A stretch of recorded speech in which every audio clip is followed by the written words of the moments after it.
Então, gente, é muito, muito prazeroso falar de algo que é a nossa vida, né, Letícia? Que é falar de alimentação, né? Como a gente comentou, são sempre muitas dúvidas e a gente vive uma era também, né, um pouco complicada, né? A gente entra hoje na rede social e aí começam a endeusar alguns alimentos ou então crucificar outros alimentos, e aí os pacientes chegam com muitas dúvidas, né? E hoje se compartilha muitas coisas nos grupos, se compartilha muitas coisas, isso tem um lado muito bom, né? Mas tem um lado complicado também, principalmente quando a gente entra na questão do terrorismo nutricional, né? E tanto eu quanto a Letícia, a gente trabalha, né, gente?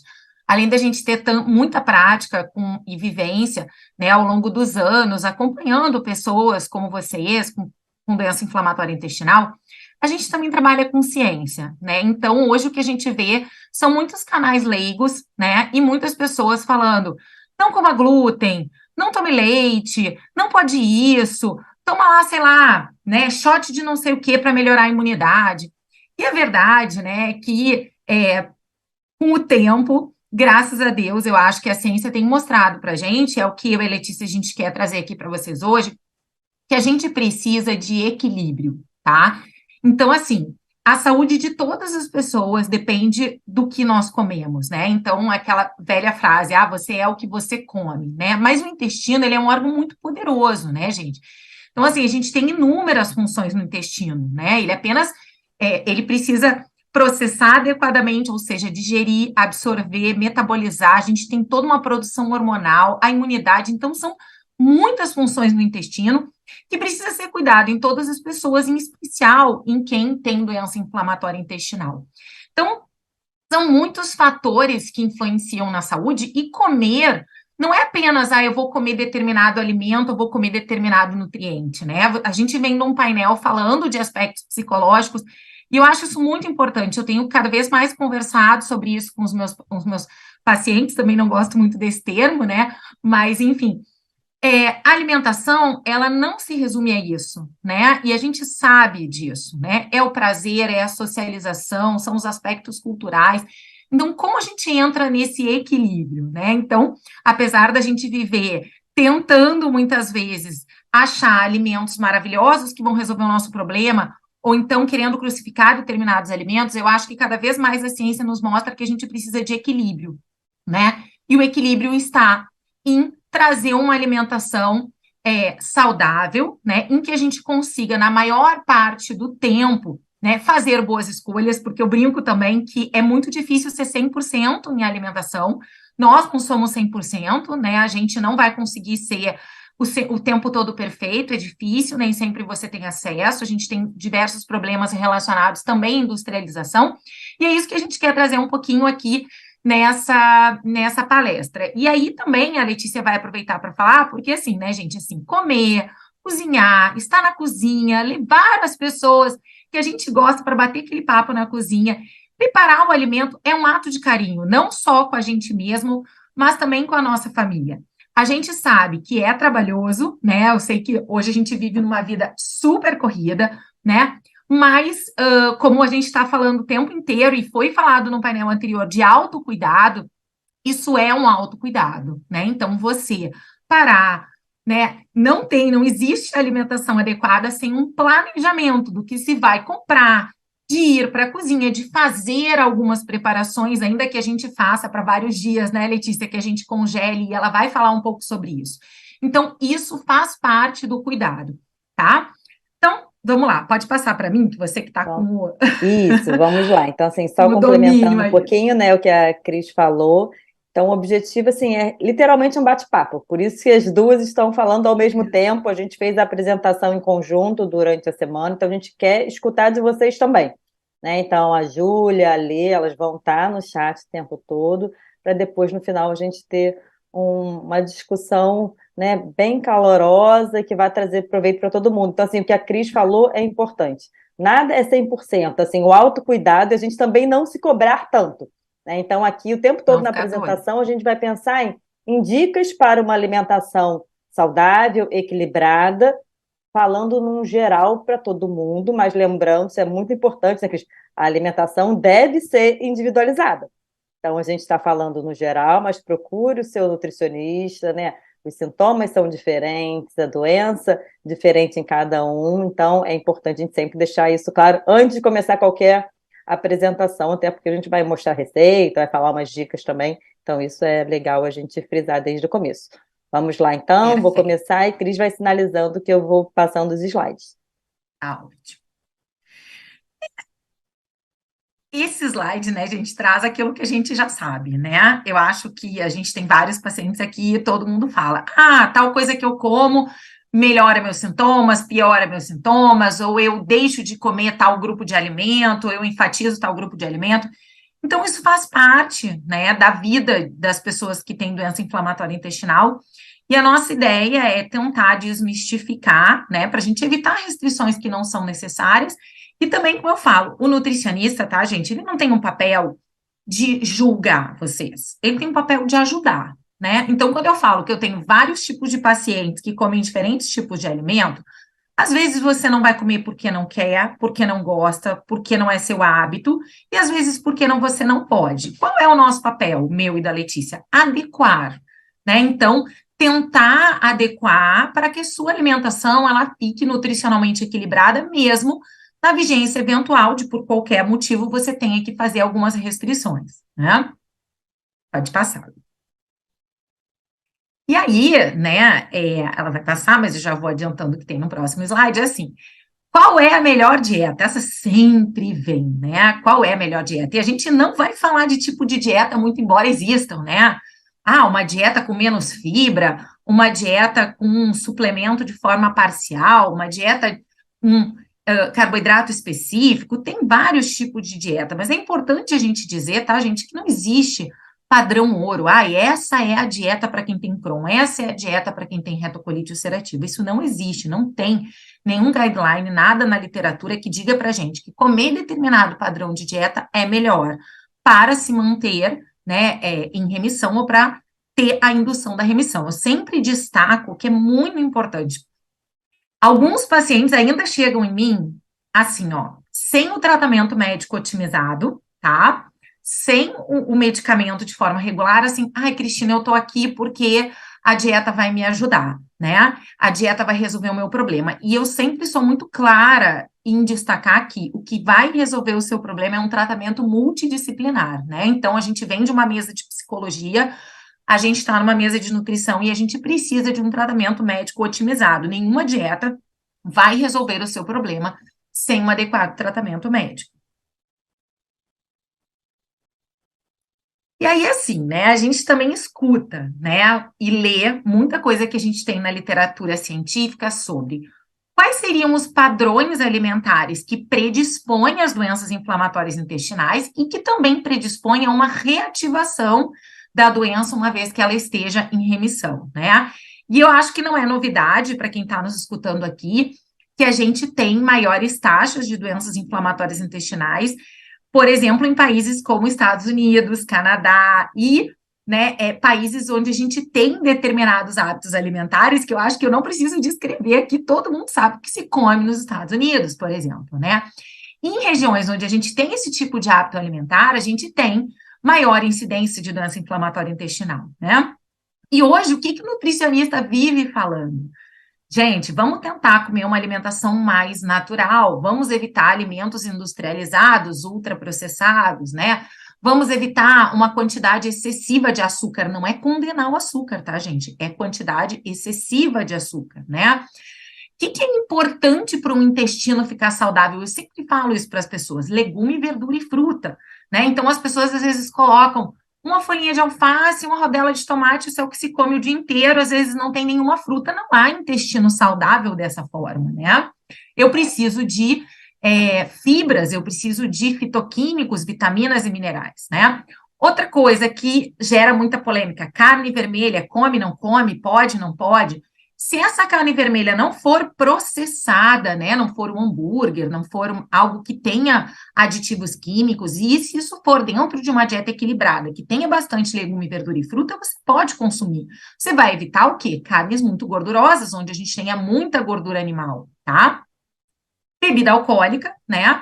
Hoje a gente fala muito, e aí lembramos muito dos Estados Unidos, né? Muito bolinho, muito snack, que são o quê? Alimentos que têm muita gordura ômega 6, né?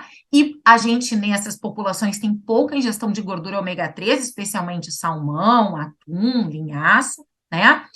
E a gente tem a questão do aleitamento materno, que sempre deve ser estimulado pela questão do próprio leite materno, pela questão da formação da imunidade intestinal, tá? Pode passar. Então, assim, eu trouxe 2 artigos aqui, né? Porque apesar da gente estar, né, falando de uma linguagem bem coloquial, é só para a gente lembrar, né, que hoje o tempo inteiro a gente vai ver nutricionista falando esta frase: descasque mais e desembale menos, né? E isso que a Letícia vai enfatizar muito agora na apresentação dela, que é para trazer a questão da cozinha, da gastronomia para esse processo, né? A gente sabe que esses alimentos muito processados, eles são fundamentais, tanto no surgimento, quanto muitas vezes na perpetuação do processo inflamatório, na doença inflamatória intestinal. Com você, Letícia. Ótimo, obrigada, Cris. Então, pensando nisso, né, dando continuidade no que a Cris falou, a gente tem um grande problema hoje em dia em relação à recomendação, né, adesão e recomendação relacionada à alimentação pelos pacientes. E aí, quais são os principais motivos? Muita gente fala assim com a gente: ah, eu não tenho dinheiro para comprar o alimento saudável, né? Ou então eu não tenho equipamento de cozinha, utensílio de cozinha para fazer uma comida em casa, né? E já indo para o lado da gastronomia, pensando agora que eu dou aula no curso de gastronomia. Ou então, não, eu não tenho um meio de transporte para chegar até uma feira, até o mercado, para comprar os insumos para cozinhar. Ou não tenho tempo nenhum, a vida é muito corrida, não consigo fazer o que o meu nutricionista recomendou porque eu não tenho tempo. E uma outra questão é a falta realmente também de habilidades culinárias. A pessoa não saber cozinhar. Então, quando a gente junta todos esses fatores, a gente sabe que vai dificultando cada vez mais a adesão a essas recomendações, o que a gente vai falar, o que a Cris já falou também. Então, pensando nisso, né, com foco sempre nessa redução da habilidade culinária, a gente pode pensar por que as pessoas falam hoje em dia que não têm habilidade culinária? Redução de transmissão do conhecimento em casa, né? Acho que isso é um ponto que a gente pode destacar. Quantos de nós aprenderam a cozinhar em casa? Né? Essa transmissão que passava da sua avó, para o seu pai, que te passou depois, isso está se perdendo, muitas vezes pela falta de tempo também, né? Muitas vezes é desvalorização do ato de cozinhar. Nos últimos anos, isso até mudou um pouquinho, né? Acho que com a pandemia as pessoas se viram refém da cozinha, né? Não tiveram opção, foram para a cozinha e começaram a ver e valorizar esse ato de cozinhar. Redução do tempo destinado à alimentação, complementando aquilo que eu falei anteriormente, né? As pessoas alegam não ter tempo para cozinhar, não ter tempo no dia a dia. Então, como eu vou aprender a cozinhar se eu não tenho tempo? A indústria veio para facilitar a nossa vida, né? Então, comodidade, alimento já pronto para o consumo, mas até que ponto esse alimento vindo da indústria, esse alimento ultraprocessado, que a gente vai falar um pouquinho, a Cris comentou, será que isso vai fazer bem para a nossa saúde, né? Então, a gente acaba não cozinhando porque a gente chega no mercado e já encontra tudo pronto em pacotinhos. E também é um fato que a gente tem pouca aula de culinária na escola. Então, assim, qual criança aprendeu a cozinhar, né? A transmissão desse conhecimento não só em casa, mas também na educação formal das escolas. E aí vale sempre destacar, né? A Cris comentou, a gente não tem um guia, um guideline que fale sobre alimentação na doença inflamatória intestinal. Mas a gente tem um guia brasileiro do Ministério da Saúde, que é referência mundial sobre alimentação. E entre as coisas que o guia fala, né, que eles trazem para a gente, foi publicado em 2014, a importância da habilidade culinária. E aí um destaque, né, como qualquer habilidade, a habilidade culinária só vai ser desenvolvida quanto mais a gente praticar. E aí aqui é a casadinha, né, nutrição, gastronomia, culinária, desenvolver esse ato de cozinhar no nosso dia a dia. E aí quando a gente fala da habilidade culinária, não é só o cozinhar, colocar à frente do fogão e começar a cozinhar, né? Então, a habilidade culinária vai estar relacionada com a seleção, o planejamento, como a Cris falou logo no começo, o temperar, o cozinhar em si, a junção desses alimentos, a apresentação, saber todo o planejamento, até para a gente conseguir o quê? Economizar o tempo, já que a gente fala que não tem tempo, né? Para ter uma comida mais prática no nosso dia a dia. Então, a gente vai dar algumas dicas também daqui a pouco em relação a isso. Outra coisa muito importante que o guia brasileiro fala, que a gente deve preferir os alimentos in natura e minimamente processados e as preparações culinárias, ou seja, realmente cozinhar em casa e evitar esses alimentos ultraprocessados. Então, agora a gente vai dar alguns exemplos, né, do que seria isso, do alimento in natura, preparação culinária, alimento ultraprocessado, que a gente recebe sempre essa pergunta, muita gente com dificuldade de conseguir entender a diferença entre esses alimentos.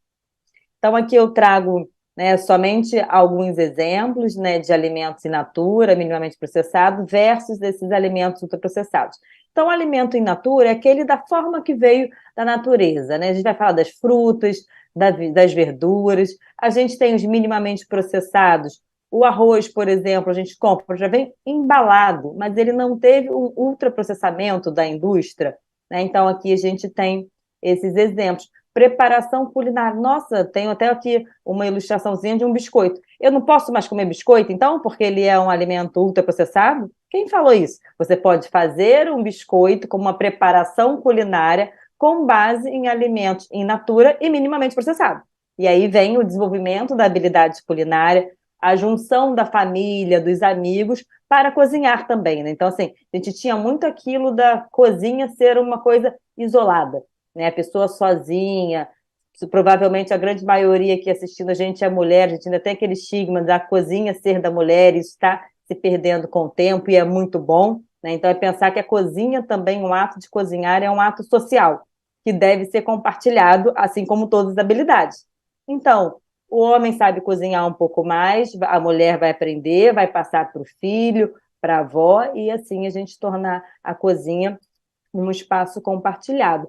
Já os alimentos ultraprocessados são aqueles que a gente pega o rótulo, a Cris vai falar, e tem uma lista enorme de ingredientes. Muitas vezes, ingredientes que a gente não sabe nem falar, nunca nem ouviu, né? Então, assim, uma dica que a gente dá também é, quanto menos ingredientes naquele rótulo, naquela informação nutricional, melhor, né? Eles sempre vão vir cheios de aditivos, de gordura, de produtos químicos, que a gente deve evitar, em especial para pessoas com doença inflamatória intestinal, mas isso vale para a alimentação saudável de todo mundo, né? Então, isso também é um destaque interessante, Cris. A alimentação do paciente com doença inflamatória intestinal não tem que ser diferente, né, da alimentação da família. Por quê? O que o Ministério da Saúde recomenda? Alimentos in natura e minimamente processados e preparação culinária para a população como um todo. Então, no máximo, você vai precisar fazer o quê? Um ou outro ajuste naquela receita, e aí vem também esse desenvolvimento da habilidade culinária, para você adaptar para você aquela receita, mas não significa que o restante da família não vai comer a mesma coisa que você, né? Então, é Sim, pensar isso também na caso importância desse ato haja social. um, isso caso haja uma necessidade temporária, né, Letícia? Porque a gente imagina, né? Claro, tem momentos em que as pessoas estão em crise, e aí tem essas restrições maiores, mas se a gente for pensar em pessoas No em dia a remissão, sem dia, sequelas no dia a dia, a alimentação não tem nada de diferente, né? nada de diferente. Então, qual é a recomendação? Alimentos in natura, minimamente processados e preparações culinárias, né? Então, assim, fundamental também isso que você falou, Cris. Pontualmente, você pode precisar fazer alguma alteração. Algumas pessoas, por exemplo, fez algum tipo de cirurgia, tem uma ou outra restrição já constante, faz uma adaptação na sua alimentação, mas vai seguir a vida social, ativa e o compartilhamento dessa cozinha e da alimentação com a família, com os amigos e tudo mais. Então, aqui, né, um exemplo que eu sempre gosto de mostrar, né, o que seria o alimento in natura, a fruta em si, o abacaxi, o alimento processado, que seria só o abacaxi em calda, aí o destaque lá, porque a Cris falou, em relação ao consumo do açúcar, em muitos casos, e já o ultraprocessado. Exemplo, suco em pó de abacaxi. Mas poderia ser qualquer outra fruta, né? Então, se você for olhar o rótulo desse suco em pó de abacaxi ultraprocessado, a gente vai ver que tem vários outros ingredientes que não o abacaxi em si, que seria a fruta original. Então, gente, é isso que a Letícia falou, né? Cris, então o que vocês estão falando, você e Letícia, que é para a gente comer só alimento in natura, que a gente não vai, que a gente agora vai fazer pão em casa, a gente vai fazer iogurte em casa. Gente, claro que não, né? Vocês, como nós trabalhamos e a gente sabe que a vida é corrida, sim, estamos falando que é importante cozinhar e se planejar, e isso também faz parte da nossa vida. Mas nós precisamos, muitas vezes, lançar mão e comprar produtos industrializados, né? E aí a gente vai ao mercado e uma das nossas estratégias que a gente, né, enfatiza o tempo inteiro nas nossas orientações nutricionais é leiam os rótulos, né? Eu sei que quando os pacientes começam a fazer isso, eles falam, nossa, Cris, cansa, né? Cansa chegar no mercado e ler rótulo, rótulo, rótulo. E o pior, né? Quem for fazer esse exercício vai ver que começa a ler produto porcaria do lado de produto porcaria, do lado de produto porcaria, porque a verdade, né, é que a gente tem muito mais produtos ruins no mercado, então vou dar aqui exemplos: pães, iogurtes, biscoitos, que vão ser de fato muito ultraprocessados e com muitos aditivos do que produtos mais saudáveis, tá? Mas com o tempo, que nem eu brinco, né? A gente já tem esse olhar, a gente já sabe mais ou menos o que é saudável ou não. Então a gente já vai indo aquela linha mais ou menos na hora da compra e vai, né, abrindo o nosso leque para novos produtos a cada ida nova ao mercado. Então, precisa ler o rótulo, tá, gente? No rótulo, os ingredientes, eles sempre vêm descritos do ingrediente que tem maior quantidade para o que tem menor quantidade, tá? Então, isso é muito importante, que às vezes a gente vai comprar um chocolate e o primeiro ingrediente é açúcar, né? E não é cacau. Então, isso acontece muito com chocolates que não são mais massa de cacau, né, acima de 50% de cacau. Então, isso vale para todos os alimentos. E nessa estratégia de ler o rótulo, né, o que a gente quer? A gente quer encontrar esses produtos industrializados que nós vamos acabar incorporando no nosso dia a dia, mas que tenham uma menor quantidade de ingredientes e, obviamente, menos aditivos, como conservantes, acidulantes, espessantes, né, antiumectantes, adoçantes. Então, dentro dessa linha de produtos, a gente tem os chamados industrializados clean label, tá? Que são aqueles produtos que ou eles têm poucos ingredientes ou eles têm poucos aditivos químicos ou nenhum aditivo químico, que seria o que a gente idealizaria, né? E isso às vezes também é difícil. Então, para quem não conhece, passa aí para gente, Letícia. Existe um aplicativo, né? Esse aplicativo ele tem tanto para Android quanto para iOS, né? Você pode baixar e escanear o código de barra do produto. Ele é baseado no guia alimentar que a Letícia apresentou lá na frente, né? Então, ele vai classificar para a gente os produtos, né? A gente vai sempre tentar aqueles que estejam na linha verde, né? Então, ele vai colocar para a gente quantos aditivos tem, se tem muito açúcar, se tem muita gordura saturada, se tem muito sódio. E aí, a gente, então, consegue esse auxílio desse aplicativo, né? Nem sempre tem 100% dos produtos lá, mas muitos produtos estão lá, até porque é um aplicativo muito usado e eu recomendo muito nas consultas, tá? Então, é uma forma da gente ter um auxílio aí nessa busca de produtos industrializados mais clean no nosso dia a dia. E aí, só complementando, Cris, já pensando naquilo que eu falei anteriormente da falta de tempo, né? E como é trabalhoso também ir ao mercado. Então, assim, confiem Uhum. no aplicativo, porque ele é muito bom. Então, a gente pode olhar só essa barrinha, né? Do vermelho, Isso. laranja, amarelo e verde. Você não precisa ler todo o rótulo, né? Todos os ingredientes. Lógico, que aí depois você compra, chega em casa, lê até para você se acostumar com os termos, né? Saber realmente o que você está comendo. Mas é muito prático. Então, assim, escaneou no código de barra, vai comparando. Estou em dúvida entre ali um picolé, né? Entre três. Escaneia e escolhe o que tiver com verde mais forte. E pronto, né? Então, isso é muito prático também para o nosso dia a dia otimizar o nosso tempo, né? Então, é um Com aplicativo certeza. útil que deve ser usado por todos.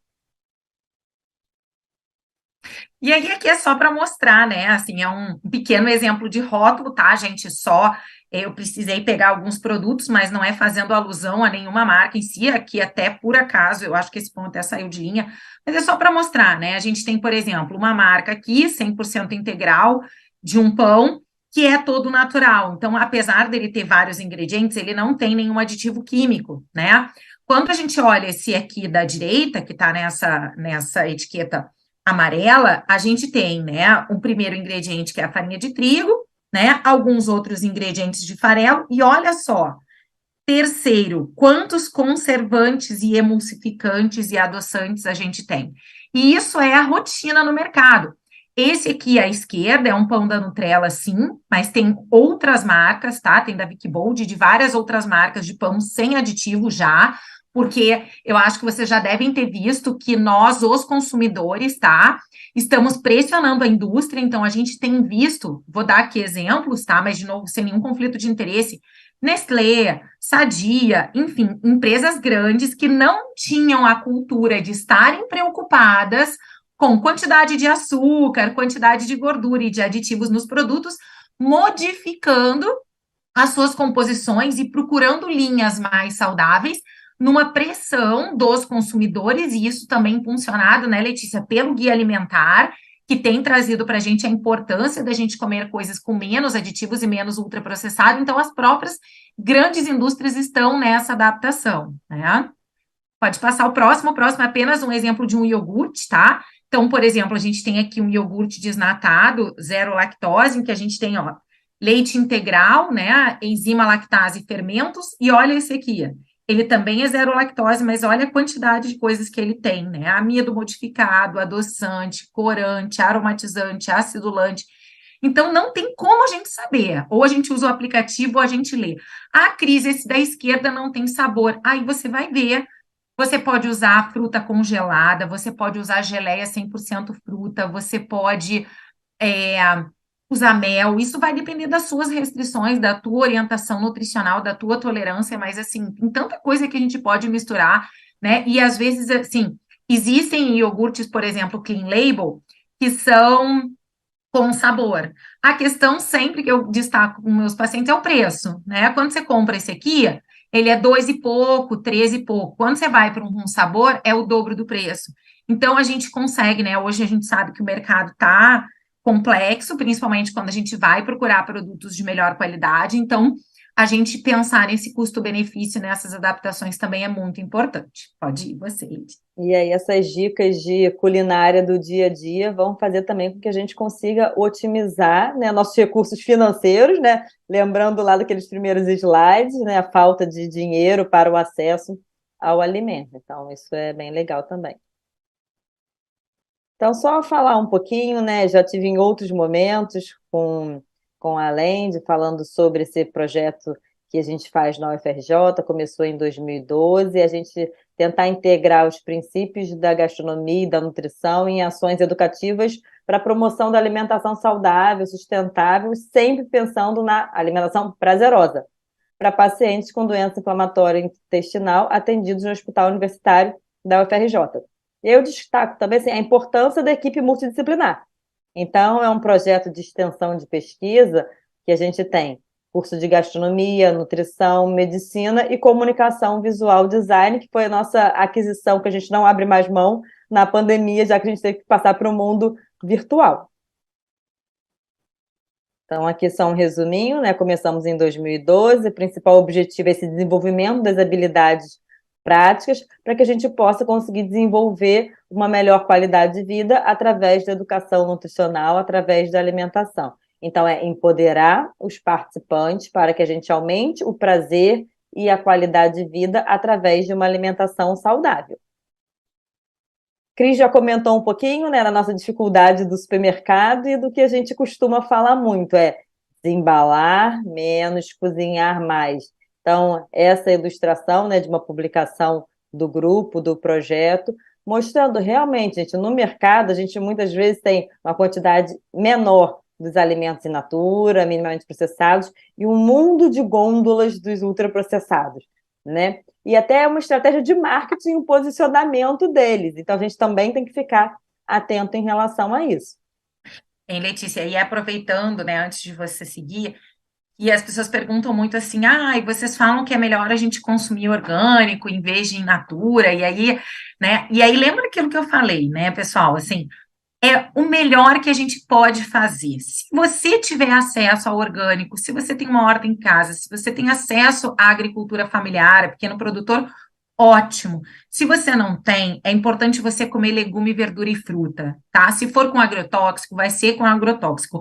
Nossa dica, é sempre o produto da safra. O produto da safra, ele vai precisar menos agrotóxico, porque ele vai ter um consumo favorecido pelo clima e ele vai estar mais barato, né? Então, é o que dá para fazer. A gente vai fazer o melhor naquele contexto, né? Às vezes a gente tem visto isso, né? Vou dar um exemplo aqui banal. Ai, batata baroa, tá? Um item que ninguém quase consegue comprar para R$ 18 o quilo, mas cara, quantos outros tubérculos você pode comprar? Então, a gente tem que ir naquilo que é mais fácil e mais acessível dentro do nosso contexto, tá? Então, existe essa defesa, e a gente sempre vai ter a defesa contra os agrotóxicos, ou com um controle de uso mais racional dos agrotóxicos, que a gente sabe que é um problema aqui no país, mas é melhor você comer legume, verdura e fruta com agrotóxico do que ultraprocessado. Então, você não tenha dúvida disso, né?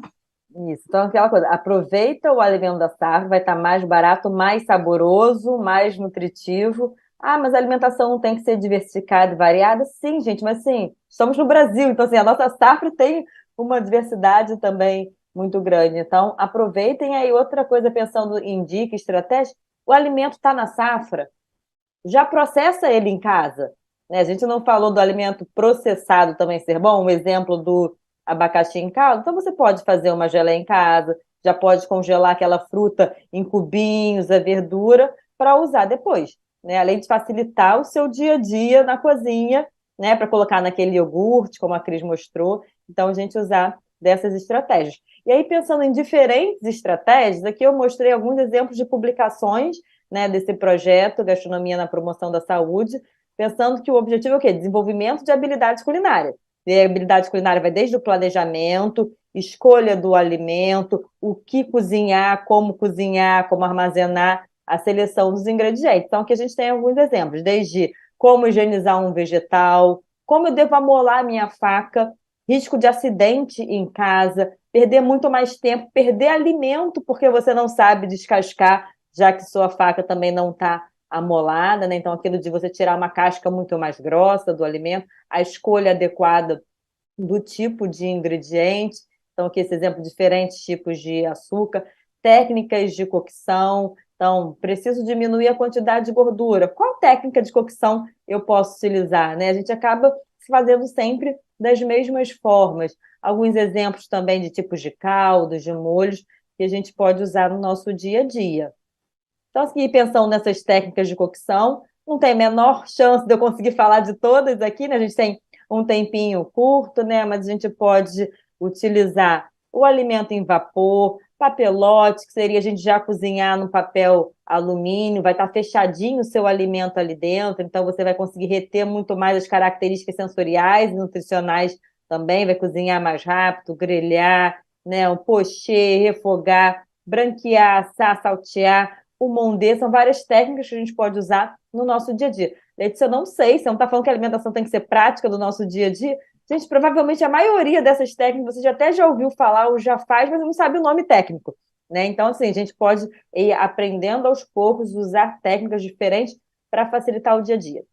Então, até conversando com a Cris antes, né, de que a gente faria nessa nossa apresentação, ela deu exemplo. Nossa, mas às vezes as pessoas não sabem que você pode cozinhar uma quantidade muito maior do alimento e fazer no vapor, que a gente vai manter as características nutricionais, e guardar para ir usando ao longo da semana, né? Então, aquela batata que você cozinhou hoje, você vai comer ela cozida, amanhã vai ser um purê, depois de amanhã você pode só refogar ela, ou então, se você tem o forno, você vai fazer ela para ficar mais crocante, muitas pessoas com air fry. Outra dica, esse branqueamento, né? Você fez no vapor um alimento para interromper o processo de cocção, para ele continuar com aquela cor bonita, aquele verdinho de um brócolis, por exemplo, no vapor, faz o branqueamento. O que seria isso? Deixar do lado da sua panela, que você está cozinhando a vapor, uma bacia com água gelada, pode colocar bastante gelo, saiu do vapor ou cozinhou mesmo que seja em líquido, joga para essa panela, né, para esse bowl com uma água bem gelada, vai interromper a cocção. Tirou dali, você pode armazenar. você pode, inclusive, congelar esse vegetal, você pode guardar, comer no mesmo momento. Então, a gente pensar em estratégias para otimizar o nosso dia a dia e diversificar também as preparações, porque a gente vê muito é aquela alimentação sempre comendo a mesma coisa e a mesma forma de apresentação e de preparo. E aí, realmente, a alimentação vai ficar o quê? É Monótono, igual, eu enjoativo, acho que comer no mesmo dia. outro exemplo, assim, que eu vejo muitas pessoas, assim, praticamente a maioria das pessoas, né, só come feijão preto, né, de leguminosa. E aí eu falo, gente, a gente No tem um Sudeste, leque né? tão grande de Estamos online, alimentos. temos pessoas do Brasil Exato, inteiro assistindo. No Rio é feijão preto, né? Mas mas em cada. aqui é incrível, né? E aí, às vezes, a gente não, as pessoas não variam, né? E aí, até pensando na individualidade de cada um, né? Então, às vezes, o feijão preto, eu não me adapto, não me sinto tão bem, mas se eu como um mulatinho, um feijão branco, a digestibilidade pode ser um pouco melhor. Então, é se permitir também, né? Conhecer os alimentos e reconhecer o que seu corpo está falando quando você ingere cada um deles. Então, aqui exemplos, assim, a importância das bases da gastronomia, mas são as bases da culinária. Para o quê? Redução do consumo desses alimentos ultraprocessados. Aí eu gosto sempre de mostrar os exemplos dos caldos e dos molhos. Por quê, gente? A indústria está aí para nos oferecer vários tabletinhos, pozinhos mágicos que vão realmente trazer sabor, diminuir o tempo, mas eles viciam, têm vários aditivos químicos, fazem muito mal para a saúde, não só para pessoas, né, que tenham doença inflamatória intestinal, para toda a população. Então, qual é a dica? Que você faça em casa. Letícia, dá muito trabalho. Dá trabalho, Gente, mas você pode congela, né? congelar. Tem a fotinho Congela. aqui, né?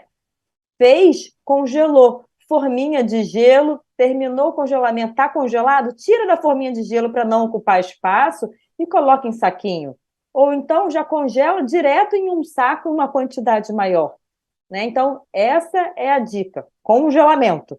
Né? Então, a gente conseguir sempre ter já no freezer da nossa casa, no congelador, o alimento preparado ou pré-preparado, para que seja mais prático a gente finalizar aquela preparação e conseguir diminuir a quantidade de ultraprocessados. Então, a gente falou logo no começo, não vai ser 100%, a gente não precisa desse rigor tão grande, mas tudo que a gente conseguir diminuir de alimento ultraprocessado vai ser melhor para o nosso dia a dia. Mais algumas dicas também pensando nessa redução do consumo dos alimentos ultraprocessados. Temperos naturais. Né? Então, a Cris falou do exemplo da batata que está cara. A cebola está caríssima, Uhum, caríssima também. caríssimo. Está difícil, né, fazer aquele refogado clássico do brasileiro. Mas a gente tem o quê? Outras coisas que a gente pode utilizar também para dar sabor, aroma aos nossos alimentos. Então, aqui sim, só alguns nomes técnicos para aquele picadinho de vegetais que você vai fazer para aquele refogado, mirepoix. Outra opção também, você vai fazer um tempero de uma carne. Você pode amarrar todos esses temperinhos naturais em um barbante para facilitar na hora que você for consumir, você já tira direto aquele barbante e todo o sabor, o aroma já está naquele alimento. Você pode fazer isso tanto com barbante como também em um saquinho amarrado, né? Então, isso vai facilitar também o seu dia a dia, você vai diminuir esse consumo dos ultraprocessados. Aqui em cima tem um exemplo de marinada também, né? É uma outra dica super interessante, mas a gente precisa o quê? Do planejamento, né? Picou, fez todos esses legumes picadinhos, o mirepoix, como eu falei, carne, já vai colocar o buquê garni, deixa a sua carne marinando, vai fazer uma outra atividade e em seguida finaliza aquela preparação. Aqui a gente já tem um exemplo de uma peça grande de carne. Por quê? Não consumiu tudo? Congela. Hoje é uma carne assada, amanhã você vai desfiar essa carne, depois ela vai entrar em uma sopa, no outro dia você tem um pouquinho que sobrou já congelado, que serve para uma refeição seguinte. Então, é a gente pensar que um único alimento você pode fazer diferentes formas de apresentação. Né? Aqui eu vou mostrar um pouquinho para vocês, assim, exemplos de como fazer caldos e molhos em casa. A gente poderia passar o dia inteiro dando dicas e mostrando receitas, né? Não é o objetivo, é só assim, estimular, logo depois do almoço, né? Assim, estimular que vocês retornem para a cozinha, para o ato de cozinhar. E logo no comecinho, o Cris falou assim, a importância também da gente ter informação confiável, né? Então, a internet está aí, um mundo de receitas, a gente já tem locais que a gente consegue ter acesso a informações de qualidade para que a gente tenha uma alimentação mais saudável. Então, tudo isso que eu estou mostrando para vocês também, a gente tem publicado nas redes sociais, em livros, a gente passa esse acesso para todos vocês depois. Aqui só alguns exemplos, né, de caldos e molhos. Então, desde os alimentos ali in natura, antes do preparo, um molho de tomate já pronto. Depois a gente tem o molho branco, né, que o nome é bechamel. E, por fim, ali, um exemplo de você congelar já em um potinho, uma garrafinha, para ter sempre isso pronto quando precisar. Vou passar para vocês rapidinho, né? Só para mostrar que o objetivo também é ser prático no nosso dia a dia, né? Então, assim, videozinhos curtos nesse exemplo, mostrando como fazer um caldo de legumes.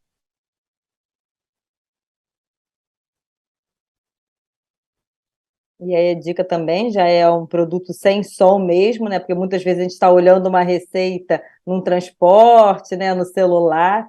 Então, todas as dicas já através de um vídeo curto.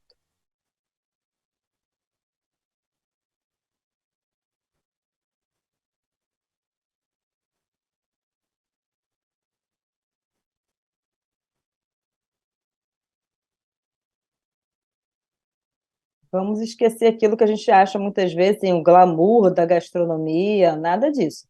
É o ato de cozinhar em casa com o que a gente tem, né? Então, todas as gravações foram feitas em cozinha doméstica, na casa de uma das professoras, né? A equipe foi junto realizar essas atividades exatamente com o que a gente tinha em casa. Aqui a gente poderia mostrar também, ó, exemplos de caldo de frango, em seguida aqui um molho de tomate também que é muito utilizado e é um alimento que as pessoas compram muito pronto, industrializado, né? Ou você vai comprar, né, num sachê, ou então você muitas vezes compra de diferentes formas e cada vez um número maior de marcas, lembrando sempre de olhar o rótulo, porque a grande minoria tem o quê? Só tomate e temperos naturais. A gente tem muito aditivo químico nos molhos de tomate e também, assim Em como o geral, tem que caldo, comprar a passata do tomate ou a polpa do tomate para ser assim. isso. Se for molho, já vai vir cheio de coisas, né? Essa é a dica, e aí otimiza muito, né? Então, assim, você já compra o tomate, você vai fazer o seu refogado em casa e vai transformar em um molho de tomate. Como os caldos, gente, um molho de tomate também a gente pode fazer e deixar já congelado. Aí você vai ter diferentes formas de fazer. Aí eu quero um molho de tomate mais rústico, tomate picado grosseiramente. Não, eu preciso de um molho agora um pouco mais fino, mais leve. Pode bater no liquidificador, ou então até deixar só cozinhar durante mais tempo. E aí a gente tem técnicas também para adaptar. Eu não posso, tem que tirar a casca do tomate, eu tenho que tirar a semente. Tudo isso dá para a gente fazer em casa. E sem a menor dúvida, o molho de tomate caseiro vai ser muito mais saboroso do que aquele molho que a gente vai comprar industrializado no supermercado. Pensando ainda, né, nessa redução do consumo dos alimentos ultraprocessados, a gente tem que oferecer alimentos in natura, minimamente processados e preparações culinárias em diferentes formas de apresentação. Então, aqui só para exemplificar, né, a fruta, como a Cris falou, a fruta da safra, você pode o quê? Fazer um picolé em casa, pode transformar ela em um doce, você pode fazer a calda para consumir junto com um bolo, né? Um caldinho de feijão, você pode colocar diferentes legumes e verduras para que você aumente também a variedade de nutrientes. É usar a criatividade mesmo para diversificação dessa alimentação. Seguindo ainda nessa mesma linha, né, de redução dos ultraprocessados e aumentar o consumo dos alimentos em natura. Exemplo que eu gosto muito sempre de dar, panqueca. É uma coisa que as pessoas gostam muito de fazer. Normalmente colocam o quê? Leite, na massa, mas várias pessoas, né, podem ter a restrição em relação ao consumo do leite. Mas por que usar o leite? A massa da panqueca pode fazer com qualquer líquido. E esse líquido a gente deu um nome assim, de um líquido nutritivo. É a mesma proporção que você usaria do leite, você pode usar de um suco batido de cenoura, de espinafre, de beterraba, da verdura que você tem em casa que esteja na estação. Né? Então, aproveite. Muitas vezes a gente joga fora a folha, né? Comprou um brócolis, joga fora a folha. Às vezes compra. Por que não aproveitar? Faz um líquido desse batido, você pode colocar num suco, pode colocar numa massa de panqueca, numa massa fresca que você vai fazer em casa. E fora a apresentação, né? A gente come com os olhos também. Gente, essa panqueca a gente fez, ó, 3 cores diferentes. A massa você pode congelar e já deixar pronto, porque rende muito também. Então, fica prático para o nosso dia a dia. Pensando ainda nessa redução dos ultraprocessados, a gente desenvolveu essa atividade na universidade, né, uma campanha de conscientização para a redução dos ultraprocessados. A gente usou essas frases também assim, já de uma outra pesquisa feita com base no guia, né, desenvolveram essas frases chamativas realmente. Então, assim, consumo diário de ultraprocessado vai aumentar a chance de diabetes, de hipertensão, evite. Acostumem com o sabor natural do alimento. Muitas pessoas, antes de pensar em provar, é um suco de fruta, açúcar, ou uma salada, já o sal. Então, tira realmente o saleiro da mesa, né? Prova o alimento. Tem necessidade? Acrescenta. A mesma coisa com o suco. E vai reduzindo a quantidade. Eu não consigo tomar um suco de fruta, é muito amargo. Coloca açúcar. Da próxima vez, vai diminuindo a quantidade e diminuindo. E qual é a qualidade? Qual é o açúcar que você vai usar também? Então, são coisas que a gente precisa ficar atento. Fique atento aos sinais de sede. Hidratação com água, gente, é água pura, água aromatizada com ervas, corta algumas frutas e coloca para você ir aumentando essa ingestão de líquido, né? Vamos sempre evitar esses ultraprocessados, esses saquinhos, pozinhos que a gente usa muito, às vezes achando que está fazendo alguma coisa legal, né? Porque os rótulos são muito atrativos. Né? Então a gente é enganado pela indústria achando que está consumindo Ainda alguma vem coisa assim, saudável. sem açúcar, né? Contém suco de fruta, porque às vezes vem com, sei lá, uma coisa lá de 2% de suco de fruta e eles botam no rótulo isso. Contém, mas Comprei quantos isso por porque é sem cento contém? açúcar e tem um monte de porcaria ali junto, né? Isso, aromatizante sempre vai ter, né? Um corante, então a importância da gente ler o rótulo e ficar atento, né? E assim, empoderamento, né? Já essa palavra sempre aparece. Você tem que saber o que é melhor para a sua saúde, para a sua alimentação, para o seu dia a dia, para tomar a decisão correta. Muitas vezes a decisão correta para aquele momento, você sabe que não seria o ideal, mas para aquele momento é o que dá para você fazer. Então você vai ter autonomia para tomar a decisão e a fazer a sua escolha em relação ao alimento, em relação a tudo na sua vida. Né? Mas é importante a gente sempre ter o conhecimento. Então, aqui, ó, receitas práticas para o dia a dia. Por que que a gente precisa daquela bebida ultraprocessada, cheia de química, que é o que o mercado traz para a gente, a indústria? A gente consegue fazer aquele próprio mate que a gente tem aos montes, diferentes marcas. Mas esse é zero. Aí a Cris vai falar muito melhor do que eu, é zero, mas qual é o adoçante? O que que tem ali dentro, né? Você pode fazer o mate em casa, vai comprar erva seca, gente. Uma embalagem da erva seca rende uma quantidade Rende um absurda de monte. mate. Mas eu tenho que ficar fazendo toda hora. Não, gente, faz ele já concentrado. Lê o rótulo, mas ali vai ter escrito lá, 2 colheres de sopa para X litros. Não coloca 2 colheres, coloca 10. Vai fazer ele super concentrado e Vai conforme você vai diluindo. usando, vai diluindo. Ele dura muito na geladeira. Então, assim, eu sempre tenho em casa. Né? Então, é acostumar o paladar à redução do ultraprocessado. E às vezes é aos poucos mesmo, né? Você vai fazendo isso aos pouquinhos, você vai acostumando. Aí, em um outro momento, você vai na rua, vai comprar um mate industrializado. Nossa, mas é esse o gosto? Não, quero consumir só o caseiro. Aí, a outra dica também da água saborizada, como eu tinha mostrado anteriormente. Então, assim, pegou aquela fruta da estação, né? Comprou alguma coisa, não usou todo, faz uma água aromatizada, né? Fica lindo, a apresentação é maravilhosa, certamente você vai aumentar muito a ingestão de água dessa forma. E aqui, né, trazendo um pouquinho do nosso projeto, somos mais felizes na cozinha, né? Então, um exemplo aqui da nossa oficina culinária, né, que são as pessoas com doença inflamatória intestinal cozinhando, colocando literalmente a mão na massa para cozinhar, cozinhando junto, né? Então, assim, a troca de experiência entre eles também é muito importante, pode ver a felicidade aí através do olhar e dos sorrisos. Certamente, cozinhando, a gente é muito mais feliz e muito mais saudável.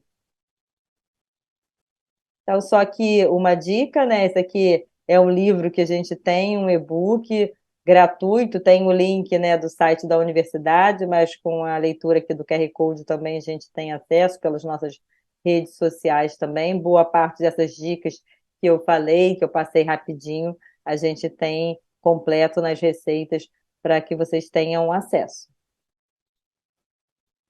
Vamos lá, Cris, E com esse você. slide aqui eu coloquei, né, porque eu falei assim, nossa, a gente vai terminar a palestra e não vai falar de glúten e não vai falar de leite e as Vai pessoas ter estão um monte sempre de pergunta encucadas no chat, né? Porque vocês estão falando só do ultraprocessado sobre hoje, de isso. cozinhar, então vamos complementar.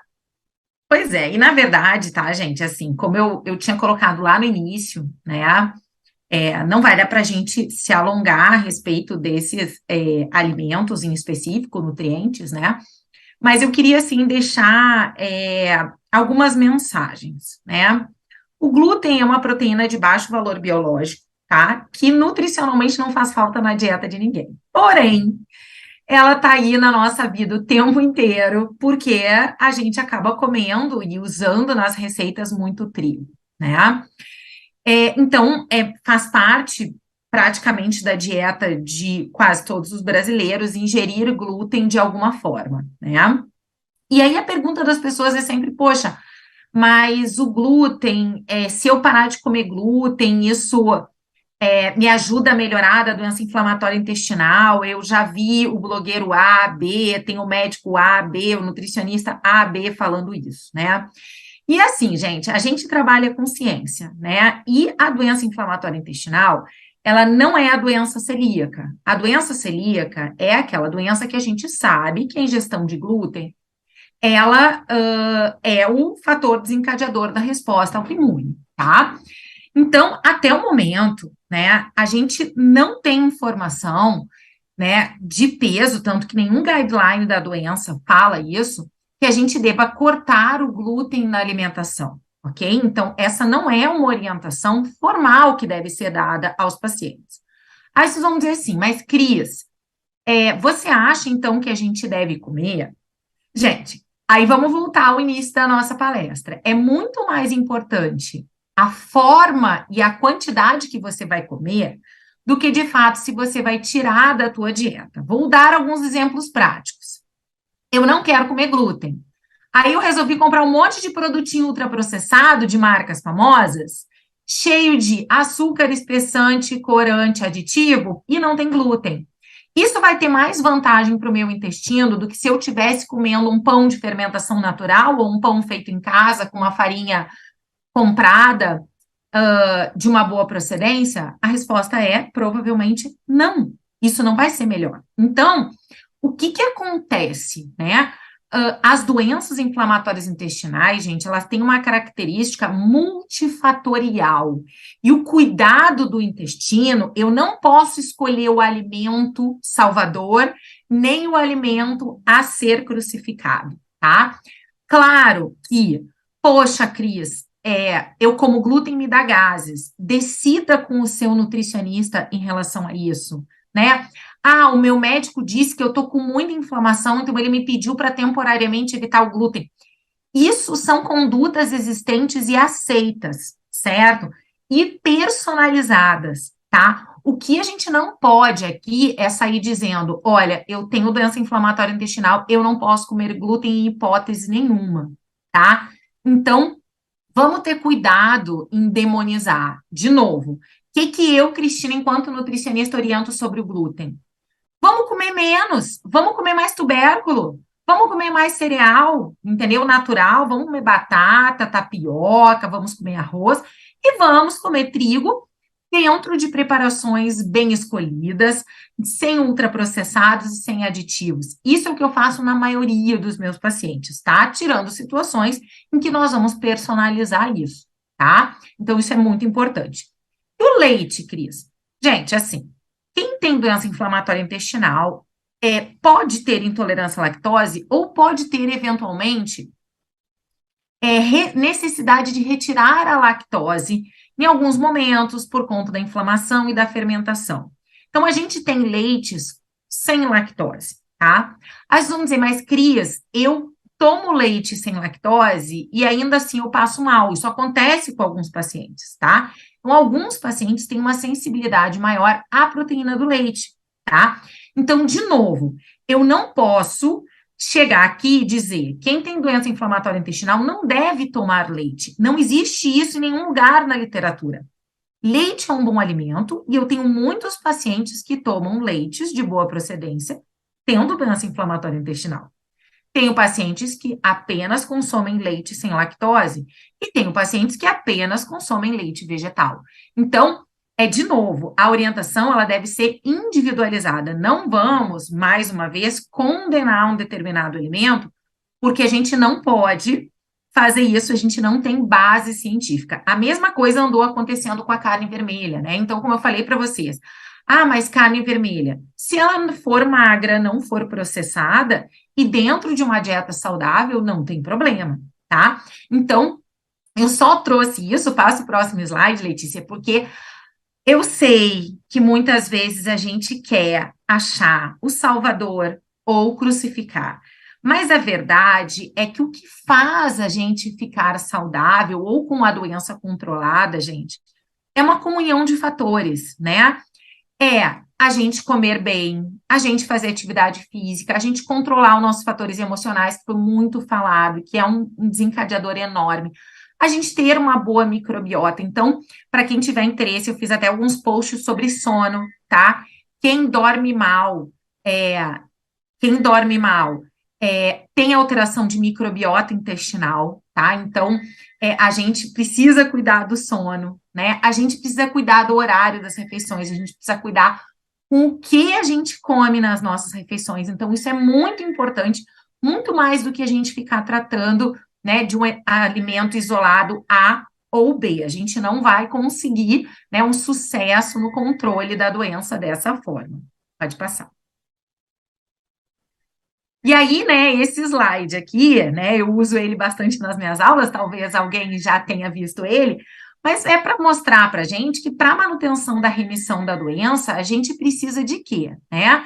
A gente precisa comer, ó, bastante vegetais, frutas, né, preferencialmente carnes brancas, fontes de fibra, né, solúvel, gorduras saudáveis, né? Também fontes de fibra insolúvel, né? Se a gente tiver condições, né? E a gente vai fazer o quê? Se expor ao sol, porque a vitamina D ela é extremamente importante para a imunidade. E vamos fazer o quê? Comer menos, né? Mas não é não comer carne vermelha e principalmente carnes processadas. Olha aqui, açúcares, bebidas açucaradas, refrigerantes e, de novo, aparece o quê, gente? Alimentos altamente processados, com muita gordura ômega 6 e evitar dietas o quê?